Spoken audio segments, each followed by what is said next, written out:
Hello everyone. Today we will continue with chapter number 4 Social Justice. This is the last video lecture of this chapter. In today's lecture we are going to discuss pursuing social justice. Pursuing means होता है follow करना कि हम social justice को कितना follow करते हैं या हम उसका कितना अनुसरण करते हैं और हमारी सोसाइटी के अंदर कितना प्रिवेल करता है social justice. Fine. So if in a society deep and persistent division exists between those who enjoy greater wealth and property and those who are excluded and deprived, तो हम क्या कहेंगे कि अगर हमारी सोसाइटी के अंदर इतना ज़्यादा डिफरेंस हमें देखने को मिलेगा तो हम क्या कहेंगे. We would say that social justice is lacking there. Fine. कि एक तरफ तो इतने बड़े बड़े अमीर हैं, रिच है, वेल्थ है, प्रॉपर्टी है, दूसरे तरफ एक डिप्राइव्ड सेक्शन है, उनकी बेसिक नेसेसिटी करने के लिए भी उनके पास, पूरी करने के लिए भी उनके पास पैसे नहीं हैं. ओके. तो इस सिचुएशन में हम कहेंगे कि सोशल जस्टिस जो है वो प्रिवेल नहीं करता and social justice is lacking there. We are not talking here only about the different standard of living. क्योंकि डिफरेंट स्टैंडर्ड ऑफ लिविंग हम क्यों नहीं लेंगे, क्योंकि हर एक इंसान का अपना अपना डिफरेंट स्टैंडर्ड ऑफ लिविंग है. Then justice does not require absolute equality. Justice doesn't mean कि बिल्कुल सब कुछ एकदम से इक्वल ही होना चाहिए, एक जैसा होना चाहिए या फिर सेमनेस होनी चाहिए. ऐसा जस्टिस नहीं कहता. जस्टिस कहता है कि कम से कम इंसान अपनी बेसिक नेसेसिटी पूरी करने में सक्षम हो. Okay. Society would be considered unjust if differences between rich and poor are so great that they seem to be living in a different world all together. भाई अनजस्ट तभी होगा तब सोसाइटी में इतने ज़्यादा डिफरेंस आ जाएंगे कि वो अपनी, उनका एक अलग ही संसार होगा, एक अलग ही वर्ल्ड होगा. That would be very different to a particular section. So in this way we can say that social justice is not prevailing. और जो deprived section है ना, have no chance at all to improve their condition. एक तो उनके बीच में इतना ज़्यादा डिफरेंस है, दूसरा जो डिप्राइव्ड सेक्शन है उनके पास कोई अपॉर्चुनिटी नहीं है अपनी कंडीशन को इम्प्रूव करने के लिए. ओके. तो in this way way hard work अगर करते भी हैं तो उसका कोई बेनिफिट ही नहीं मिलता क्योंकि उनके पास कोई अपॉर्चुनिटी है ही नहीं. In other words, a just society would provide people with the basic minimum condition. ठीक है.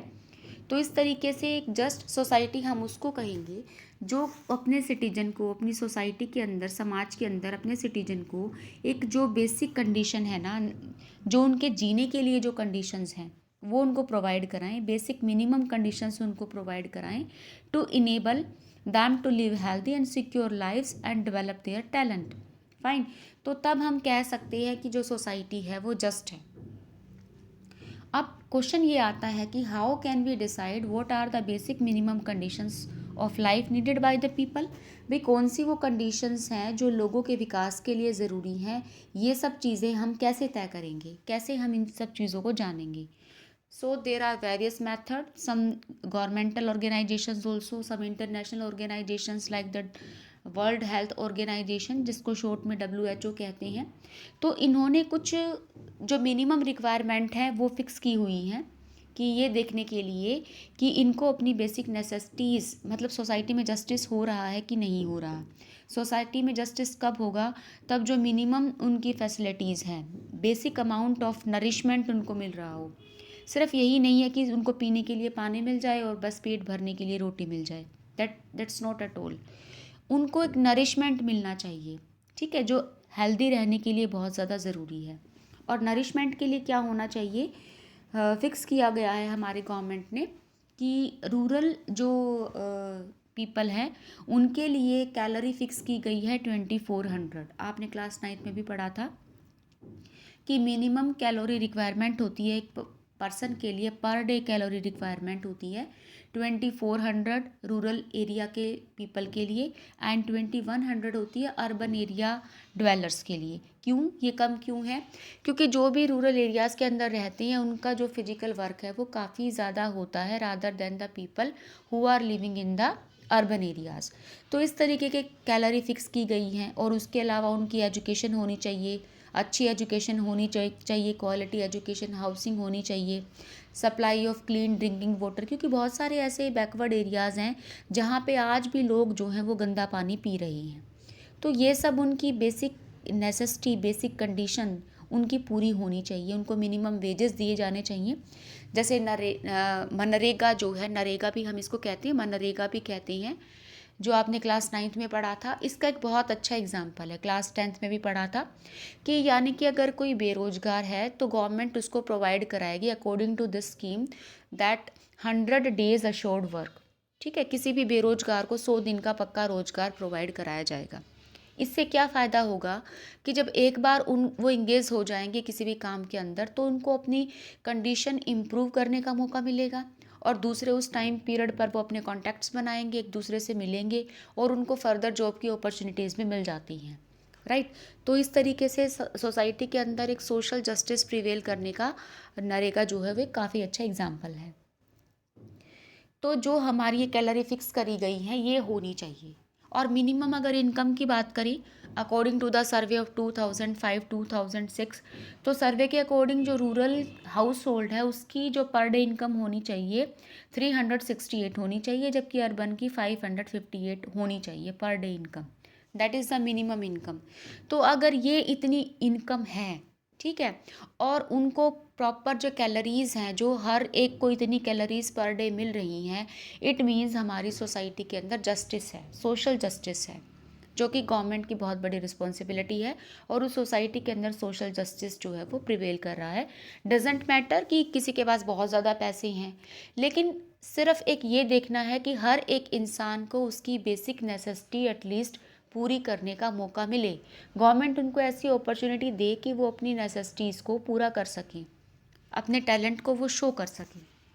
तो इस तरीके से हम कह सकते हैं कि सोसाइटी में जो है वो जस्टिस हो रहा है।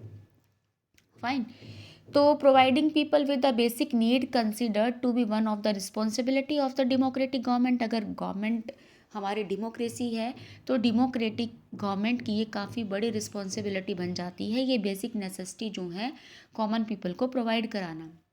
However, providing such facilities, such conditions of life to all the citizens pose a very heavy burden on the government। इतना आसान नहीं है, बिल्कुल भी आसान नहीं है। गवर्नमेंट के ऊपर काफ़ी बर्डन आता है, क्योंकि भारत जैसे विशाल देश में जहाँ पे पॉपुलेशन भी इतनी ज़्यादा है और जहाँ पे इतने ज़्यादा लोग जो हैं वो बिलो पॉवर्टी लाइन रहते हैं, तो गवर्नमेंट के लिए बहुत बड़ा चैलेंज है। ठीक है, बट इसका मतलब ये नहीं है कि गवर्नमेंट जो है, सोसाइटी जो है, स्टेट जो है वो सोचना ही बंद कर दे। ठीक है, if we all agree the states would try to help the most disadvantages member of the society to enjoy some degree of equality with other. लेकिन जो स्टेट है वो ये कोशिश ज़रूर कर सकती है कि सोसाइटी को जस्ट सोसाइटी बनाया जाए, उसको अपने एफर्ट लगातार करते रहने हैं। वो बात अलग है कि काफ़ी बड़ा चैलेंज है ये, लेकिन स्टेट को ये एफ़र्ट जस्ट सोसाइटी बनाने के लिए हमेशा ही ये एफ़र्ट जो है वो करते रहने चाहिए। अब एक डिबेट है, debate is currently going on in our society as well as in other parts of the world. वो क्या है कि promoting open competition, free marketing, like promoting open competition through free market would be the best way of helping the disadvantaged section without harming the better of members of the society. Yeah, government should take all the responsibility of providing a basic minimum to the poor। भाई government को free market provide करा देनी चाहिए। Free market का मतलब ये नहीं है कि सब कुछ फ्री में मिले।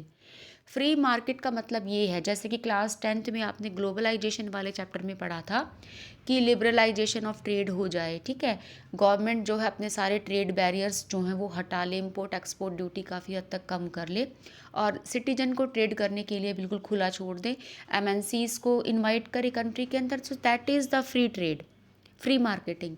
तो अब यहाँ पे काफ़ी डिबेट हुआ है इसके ऊपर कि भाई गवर्नमेंट को क्या करना चाहिए। बिल्कुल कंपटीशन फ्री छोड़ देना चाहिए कि जिसमें जितना कैलिबर है अपना कैलिबर शो करे, या फिर अपने आप को प्रूव करे, दिखाए किसके अंदर कितना कैलिबर है और जिसको जितना फ़ायदा मिलता है वो लेके जाए। या फिर गवर्नमेंट को इंटरवेन करना चाहिए, क्या करने के लिए कि रिस्पॉन्सिबिलिटी होनी चाहिए गवर्नमेंट की providing basic minimum facility to the poor, कि पुअर का प्रोटेक्शन करना चाहिए गवर्नमेंट को। दोनों चीज़ों में से क्या बेटर रहेगा, क्या करना चाहिए, या फिर उसको सारे रिसोर्सेज का रिडिस्ट्रीब्यूशन करना चाहिए। मीन उसको कैपिटलिस्ट आइडियोलॉजी अडॉप्ट करनी चाहिए जो यूएसए के अंदर है, जिनका मेन मकसद क्या है कि सप्लाई एंड डिमांड जो है वो बढ़ती रहे, बढ़ती रहे, सप्लाई एंड डिमांड बढ़ती रहे। और उनको नहीं पता कि कौन पीपल कैसे सरवाइव करे, बस उनका मेन मोटिव क्या है कि सप्लाई एंड डिमांड सब कुछ बढ़ता रहे और जो है ट्रेड उनका काफ़ी फ्लोरिश हो जाए। So that type of ideology we should follow. और another type of ideology like the socialism, कि सोशलिज्म में क्या होता है कि जितने भी रिसोर्सेज होते हैं all are under the control of the government. Government के ऊपर उनका कंट्रोल रहेगा और पूरी तरीके से गवर्नमेंट इंटरवेन करेगी और गवर्नमेंट ही डिसाइड करेगी कि किसको क्या मिलना है। या फिर सोशलिज्म मॉडल हमें जो है वो आइडियोलॉजी का वो अडॉप्ट करना चाहिए। बेसिकली हमें क्या करना चाहिए कि गवर्नमेंट को फ्री मार्केट में जो है खुला छोड़ना चाहिए या फिर इंटरवेन करना चाहिए। अब ये डिबेट जो है निकल के सामने आता है। अब नेक्स्ट टॉपिक भी हम इसको पूरा करेंगे। अब इससे पहले यहाँ पढ़ लेते हैं कि डॉक्टर बी आर अम्बेडकर ने क्या कहा है। अब डॉक्टर बी आर अम्बेडकर कहती हैं कि just society is that society in which ascending sense of reverence and the descending sense of contempt. ठीक है, जहाँ पे एक न्यायपूर्ण समाज वो समाज है जहाँ पे क्या होता है, रिस्पेक्ट की बढ़ती हुई भावना होती है, सम्मान की बढ़ती हुई फीलिंग्स हो, सम्मान बढ़ता रहे लोगों का, और जो अपमान है ना वो जो है घटता रहे, कम होता रहे। राइट, तो इसी अगर इस तरह की फीलिंग होती है तो यही फीलिंग एक अच्छे समाज का निर्माण करती है। अब यहाँ पे जो है बी आर अम्बेडकर ने ये स्टेटमेंट दी है इसके ऊपर। ओके, सो नेक्स्ट टॉपिक है free market versus state intervention. जो फ्री मार्केट होनी चाहिए या फिर स्टेट का इंटरवेंशन उसके अंदर होना चाहिए। काफ़ी इंपॉर्टेंट टॉपिक है, इकोनॉमिक्स का टॉपिक है, ये आपके पॉलिटिकल साइंस में दिया है क्योंकि ये देश की पॉलिटी से भी रिलेटेड है। That is why it is mention here. अब क्या है इसके अंदर, supporters of the free market. ये तो आपको कंप्लीट क्लियर हो गया कि भाई फ्री मार्केट का मतलब क्या है यहाँ पे और स्टेट इंटरवेन का मतलब क्या है। Supporter of the free market maintain that as far as possible, individuals should be free to own property and enter into contacts and agreement with other regarding prices and wages and profit. भाई supporter क्या कहते हैं free market के पूरी तरीके से क्या होना चाहिए कि एक इंडिविजुअल है ना मार्केट में एंटर करने के लिए फ्री होना चाहिए।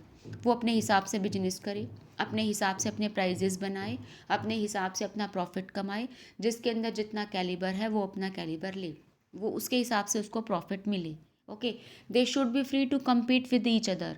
बिल्कुल फ्री होना चाहिए इंडिविजुअल को एक दूसरे के साथ कंपटीशन के लिए, चाहे वो एमएनसीज है, चाहे वो विद इन द कंट्री है, विद इन द रीजन है। अपना हिसाब से अपना कंपटीशन उसको करना चाहिए मार्केट में ट्रेड को लेकर, to gain the greatest amount of profit और बेनिफिट। इस तरीके से वो जितना जितना कमा सकता है उतना अपना प्रॉफिट कमाए। So this is the simple discrimination of free market. Free market का सिंपल डिस्क्रिमिनेशन जो था वो आपको बताया, डिस्क्रिप्शन आपको बताया। अब यहाँ पे जो सपोर्टर है ना फ्री मार्केट के, वो क्या विश्वास करते हैं, that if market are left free of state interference, the sum of the market transactions would ensure overall just distribution of benefit and the duties in the society। पूरी तरीके से अगर मार्केट को फ्री छोड़ दिया जाएगा, कोई इंटरफेरेंस नहीं होगा, ठीक है, गवर्नमेंट का, तो वो क्या होगा, एक जस्ट डिस्ट्रीब्यूशन होगा। जस्ट डिस्ट्रीब्यूशन का मतलब है भाई जो जितनी मेहनत कर रहा है उतना ही लेके जा रहा है, तो एक जस्ट डिस्ट्रीब्यूशन हो जाएगा। Right, so those with merit and the talent would be rewarded. जिसके पास जितनी टैलेंट है, जितनी मेरिट है, उसको उतना रिवार्ड किया जाएगा। While those who are lack of the merit and they are the less reward. जिनके पास मेरिट नहीं है, अच्छे से अपना कैलिबर नहीं है, इनकॉम्पिटेंट है, उनको क्या कर दिया जाएगा, उनको जो है वो लेस रिवॉर्ड दिया जाएगा। तो पूरे तरीके से एक ऐसा सिस्टम होना चाहिए गवर्नमेंट का, ऐसा कहते हैं supporter of the free market, जो फ्री मार्केट को फेवर करते हैं। However, not all free market supported today would support absolutely unregulated market। लेकिन एक तरफ बहुत सारे ऐसे सपोर्टर हैं फ्री मार्केट के जो ये कहते हैं, ये चाहते हैं कि पूरे तरीके से अनरेगुलेटेड मार्केट नहीं होनी चाहिए, यानी कि थोड़ा बहुत गवर्नमेंट का इंटरवेन जो है वो ज़रूर होना चाहिए। पूरे तरीके से हम मार्केट को फ्री नहीं छोड़ सकते, ऐसा नहीं होना चाहिए। अब वो क्या कहते हैं कि many would now willing to accept certain restrictions, for instance state could step in to ensure the basic minimum standard of living of all the people so that they are able to compete on equal terms। भाई कुछ ना कुछ ऐसी facility, ऐसी opportunities जो है वो government को देनी चाहिए, ऐसी फैसिलिटी प्रोवाइड करानी चाहिए, अपॉर्चुनिटीज़ उनको भी मिलनी चाहिए ताकि वो कम से कम दूसरे लोगों के साथ compete तो कर सकें, इक्वल आ सके, compete कर सकें। जब कंपटीशन की फीलिंग होगी तभी तो उनके पास इतना कैलिबर होगा कि वो एटलीस्ट कंपटीशन में आ सकें, तभी तो वो कंपटीशन करेंगे, तभी तो बेस्ट को रिवॉर्ड मिलेगा। अब जिसके पास खड़ा होने की हिम्मत ही नहीं है तो वो भागेगा कैसे? तो यहाँ पे गवर्नमेंट को इंटरवेन करने की ज़रूरत है। उसके बाद ये कहा जा रहा है कि they might argue that even here the most efficient way of providing people with basic services, बहुत बेसिक सर्विसेज हैं लाइक हेल्थ केयर फैसिलिटी उनको मिलनी चाहिए, एजुकेशन मिलनी चाहिए, कुछ सर्विसेज उनको मिलनी चाहिए अपने आप को डेवलप करने के लिए, ये सब चीज़ें होनी चाहिए। In other words private agencies should be encourage to provide such services like state policies should try to empower people to buy those services। It might also be necessary for the state, ठीक है, अब यहाँ से ध्यान से समझेंगे आप। It might be necessary for the state to give special help to the old and the sick who cannot compete। अब ये पूरे तरीके से स्टेट की यानी कि गवर्नमेंट की ड्यूटी बन जाती है कि उनको कुछ फैसिलिटी प्रोवाइड कराई जाए जो ओल्ड हैं, सिक हैं या फिर जो कम्पीट ही नहीं कर सकती। तो हमने इक्वलिटी में पढ़ा था ना कि भाई जो जिनके अंदर डिफरेंट टाइप ऑफ इक्वलिटी होनी चाहिए, इक्वल टाइप ऑफ जस्टिस होना चाहिए, तो उनके अलग अलग मेथड होते हैं करने के। Fine, so the market it is said. अब यहाँ पे देखिए, पहले मैं आपको एक एग्जांपल बताती हूँ। जैसे कि अगर गवर्नमेंट जो है, अब ये दो आइडियोलॉजी मैंने आपको बताई, सोशलिज्म और कैपिटलिज्म। कैपिटलिज्म जो आइडियोलॉजी है पूरे तरीके से कैपिटलिस्ट जो है यूएसए के अंदर है, जिनका ध्यान सिर्फ डिमांड एंड सप्लाई पे है कि डिमांड एंड सप्लाई हमेशा इंक्रीज़ होती रहनी चाहिए। मतलब प्राइवेट पीपल, मतलब इंडिविजुअल पीपल क्या कर रहा है, कहाँ सरवाइव कर रहा है, उनको इस बात से मतलब नहीं है कि ये उसका खुद का फेट है। अगर वो मेहनत करेगा तो ऊपर जाएगा, मेहनत नहीं करेगा तो पीछे रह जाएगा। ओके, सोशलिज्म अब दूसरा कहता है कि लोगों को क्या होना चाहिए, गवर्नमेंट को हर चीज़ में इंटरफेयर करना चाहिए। लेकिन हमारी कंट्री के अंदर मिक्स टाइप ऑफ इकोनॉमी है, ये दोनों टाइप ऑफ आइडियोलॉजी हमारे देश को सूट नहीं करती। यानी कि कुछ चीज़ें तो प्राइवेट सेक्टर के हाथ में है और कुछ चीज़ें जो है वो गवर्नमेंट के हाथ में है। ठीक है, जैसे कि जो बेसिक नेसेसिटीज़ हैं, अब हमारा जो मॉडल है वो क्या है कि at least basic necessity her people को मिलनी चाहिए, तभी सोशल जस्टिस प्रिवेल होगा। जैसे कि हॉस्पिटल है, अब प्राइवेट हॉस्पिटल है, अब गवर्नमेंट अगर इंटरवेन ना करे तो प्राइवेट हॉस्पिटल वाले मेडिसिन के भी अपने रेट लगाएं, जितनी भी मेडिसिन उनको देनी है, डॉक्टर की फ़ीस भी अपने हिसाब से फ़िक्स करे, कितनी भी मांग ले, कितना कुछ भी मांग ले। तो एक मिडिल क्लास पीपल भी, गरीब लोगों की तो छोड़िए, एक मिडिल क्लास भी कहाँ तक, अपर मिडिल क्लास भी सर्वाइव नहीं कर सकते अगर गवर्नमेंट कहीं पर भी उनके बीच में इंटरफेयर नहीं करेगी। तो अब पीछे एक सीलिंग लगाई थी गवर्नमेंट ने, जहाँ पे ये देखा था कि मेडिसिन के इतने प्राइजेस से ज़्यादा प्राइजेस नहीं होने चाहिए, जिसमें जो है पब्लिक का पैसा बचा था लगभग 11,463 करोड़, इतना पब्लिक का पैसा उसके अंदर बचा था। यानी कि अगर गवर्नमेंट इस तरह का इंटरवेन नहीं करती, सीलिंग नहीं लगाती, तो आप मान सकते हो कि ये इतना ज़्यादा पैसा जो है वो पब्लिक से ही जाना था। ओके, तो अब गवर्नमेंट ने जो है गवर्नमेंट हॉस्पिटल्स की फैसिलिटी भी दी है उन लोगों के लिए जो बिल्कुल गरीब हैं, जिनके पास उनकी बेसिक नेसेसिटीज़ भी पूरी करने के पैसे नहीं हैं। ठीक है, फ्री ट्रीटमेंट, उनका फ्री हेल्थ केयर चेकअप्स वगैरह के लिए गवर्नमेंट हॉस्पिटल्स भी गवर्नमेंट ने बनाए हुए हैं। In the same way schools बनाए हुए हैं। अब अगर सब कुछ प्राइवेट सेक्टर के हाथ में छोड़ दिया जाए, प्राइवेट स्कूल के हाथों में अगर छोड़ दिया जाए तो क्या होगा उसका रिज़ल्ट? अगर प्राइवेट स्कूल्स के हाथों में सब कुछ छोड़ दिया जाएगा तो वो अपनी मनमानी जो है फ़ीस चार्ज करेंगे, हर साल बढ़ाते जाएंगे। लेकिन गवर्नमेंट ने ये फ़िक्स किया हुआ है कि हर साल आप 10% से ज़्यादा जो है वो फ़ीस नहीं बढ़ा सकते। तो अब आप सोच सकते हो कि अगर यहाँ पे गवर्नमेंट इंटरफेयर नहीं करेगी, नहीं करती, तो अब प्राइवेट स्कूल के फ़ीस जो है वो कहाँ तक जा चुकी होती, तो वो जो नॉर्मल पीपल हैं उनकी तो रीच से बाहर ही होती। तो इन दिस वे गवर्नमेंट का इंटरफेरेंस भी काफ़ी ज़रूरी है। तो we have adopted the mixed economy, दोनों तरह की इकोनॉमी है। कुछ चीज़ें हमने प्राइवेट हाथों में छोड़ी हैं। अभी मैं और भी एग्जांपल आपको देने वाली हूँ, और कुछ चीज़ें हमने जो है वो गवर्नमेंट के हाथों में ही रहने दी हैं, गवर्नमेंट ने अपने हाथों में रखी हैं जो बड़ी बड़ी इंडस्ट्रीज़ हैं। फाइन। तो the market it is said does not care about the caste of the religion. देखिए, अगर फ्री मार्केट होगी, ठीक है, मार्केट में से ट्रेड बैरियर नहीं होगा, कैपिटलिस्ट टाइप ऑफ अगर आइडियोलॉजी होगी, तो सबसे पहला इसका बेनिफिट क्या है कि नो डिस्क्रिमिनेशन, डिस्क्रिमिनेशन ख़त्म हो जाएगा। क्यों डिस्क्रिमिनेशन ख़त्म हो जाएगा? अब हमें पता है कि जो नेस्ले का ओनर है वो किस कास्ट रिलीजन का है, राइट। या हमें पता है कि जो एलजी का ओनर है वो किस कास्ट का है, या गूगल का जो सीईओ है वो कौन सी कास्ट का है, कौन से रिलीजन से बिलोंग करता है, हमें कुछ नहीं पता। या एडिडास का जो ओनर है वो कौन सी कास्ट से बिलोंग करता है, क्योंकि सिर्फ फ्री मार्केटिंग है। हम यहाँ पर रिलीजन को जज नहीं करते, हम यहाँ पे कास्ट कम्युनिटी से बाहर आके कंपटीशन करते हैं। फ्री मार्केट में फ्री कंपटीशन हम करते हैं। तो पहला इसका बेनिफिट क्या है फ्री मार्केट होने का, कि इसके अंदर कोई डिस्क्रिमिनेशन नहीं होता, कोई कास्ट रिलीजन टाइप कोई ऐसी पॉलिटिक्स नहीं होती, वॉट एवर द नेचुरल, ठीक है, एक न्यूट्रल रहना पड़ता है, ठीक है। ये नहीं पता कोई मैन है, वीमेन है, या इस कास्ट से बिलोंग करता है, इससे नहीं करता। So we have to concentrate with the talent and skills only. सिर्फ टैलेंट और स्किल ही दिखते हैं हमारे फ्री मार्केट में, जिसके अंदर जितना कैलिबर है, जितने स्किल्स हैं, वो ऊपर जाता है। ओके, तो एक तो बेनिफिट ये है इसका फ्री मार्केटिंग का। और उसके बाद कुछ आर्ग्यूमेंट्स की गई हैं। दूसरा बेनिफिट क्या है कि distribution is that it gives more choices. देखिए, फ्री मार्केट के अंदर ये तो सीधी सी बात है, एमएनसीज आएंगी, हमें डिफरेंट वैरायटी ऑफ चॉइसेस मिलेंगी। अगर हम एक ही चीज़ खरीदने जा रहे हैं, मान लो हमें एक स्वेटर ही खरीदनी है, तो स्वेटर की हमारे पास डिफरेंट डिफरेंट चॉइसेस हैं। सिर्फ एक ही चॉइस नहीं है कि भाई हमारे देश में बना है तो एक ही टाइप ऑफ ब्रांड हमारे पास है।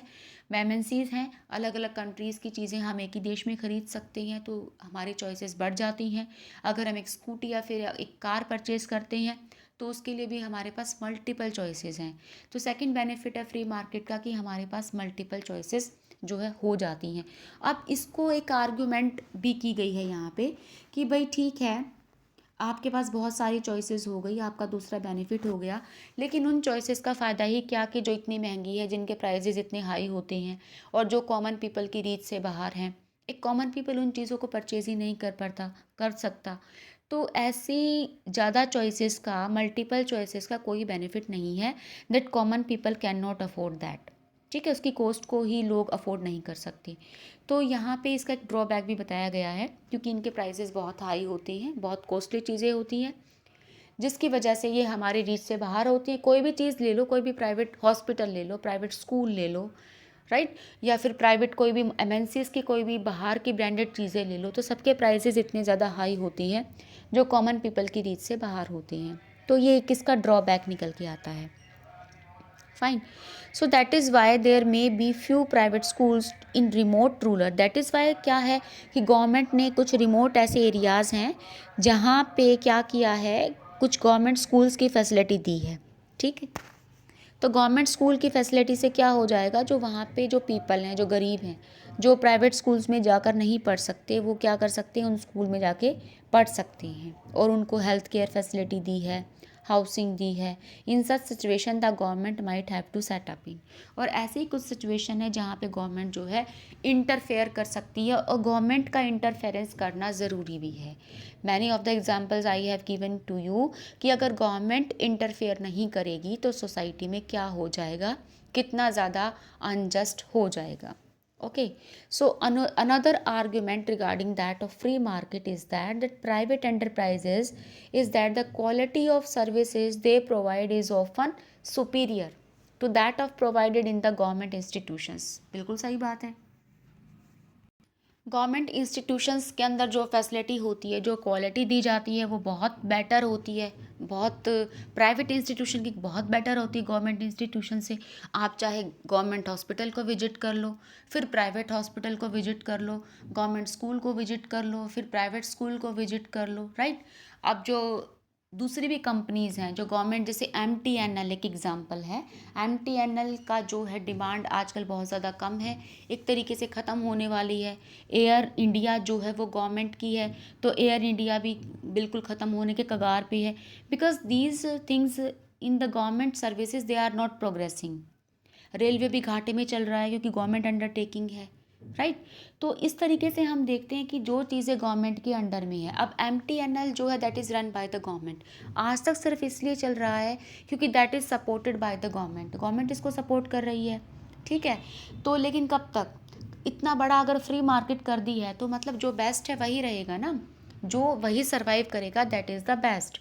तो जो अच्छा होगा, जो अच्छी क्वालिटी देगा वो सरवाइव कर पाएगा। जैसे पहले ओनिडा टीवी बहुत आता था, आजकल नहीं है, ख़त्म हो चुका है, क्योंकि सीधी सी बात है जो चीज़ बेस्ट है वही मार्केट में सरवाइव करेगी।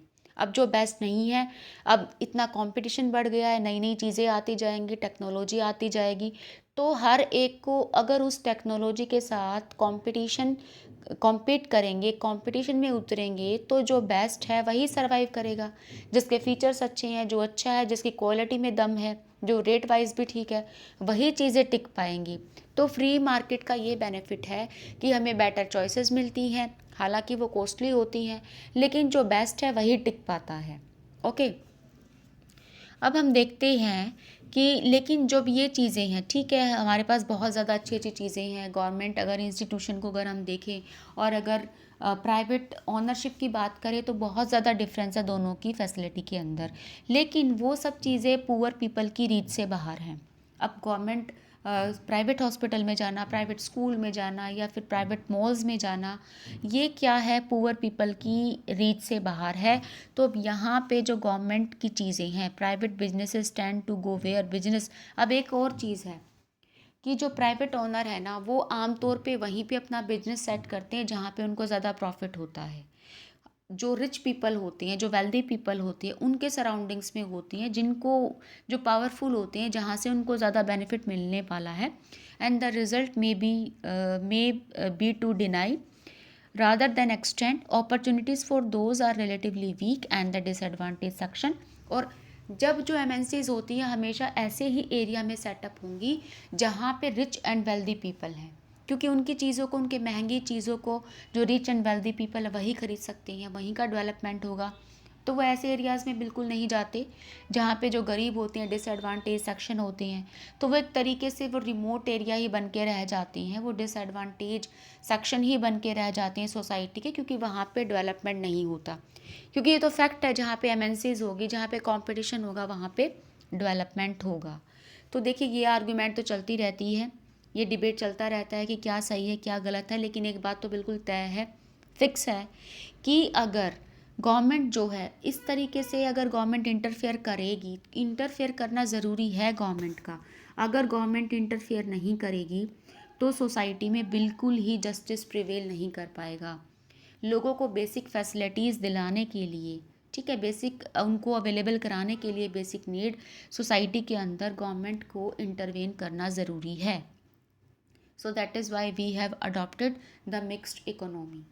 अब यहाँ पे कुछ MNC से गवर्नमेंट ने ये भी डिमांड की है, भाई अब प्राइवेट सेक्टर को पूरी तरीके से बंद तो नहीं किया जा सकता ना, बट ये डिमांड गवर्नमेंट ने ज़रूर रखी है कि आप उसमें से जितनी भी इनकम होगी उसमें से कुछ शेयर आप सोसाइटी के लिए करोगे, चाहे आप हॉस्पिटल्स खोलो, NGOs खोलो, ठीक है, स्कूल्स खोलो, कुछ भी ऐसा करो, मतलब सोसाइटी के बेटरमेंट के लिए आपको कोई ना कोई स्कीम्स जो है वो प्रोवाइड करानी पड़ेगी। ये कंपलसरी है MNCs के लिए, राइट, प्राइवेट ओनरशिप के लिए जो भी चीज़ें हैं।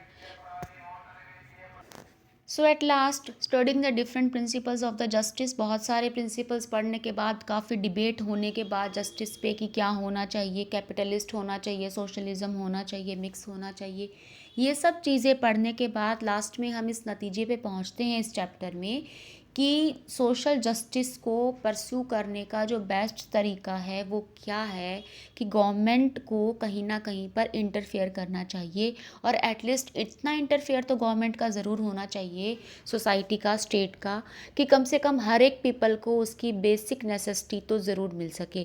क्योंकि अगर किसी को भी उसकी बेसिक नेसेसिटी नहीं हो मिलती ना, तो वो कुछ भी कर सकता है, कुछ भी, जितने भी क्राइम्स हमारे होती हैं वो बेसिक नेसेसिटी जो उनकी पूरी नहीं होती तभी होती हैं। आपने देखा होगा क्रिमिनल वहीं से बनते हैं।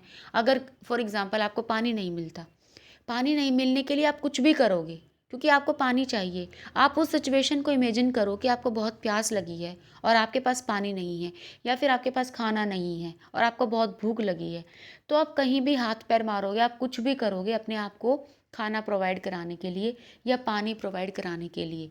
तो अगर ये सिचुएशन, अगर बेसिक नेसेसिटी अगर लोगों की पूरी नहीं होगी तो क्राइम्स बढ़ेंगे सोसाइटी के अंदर।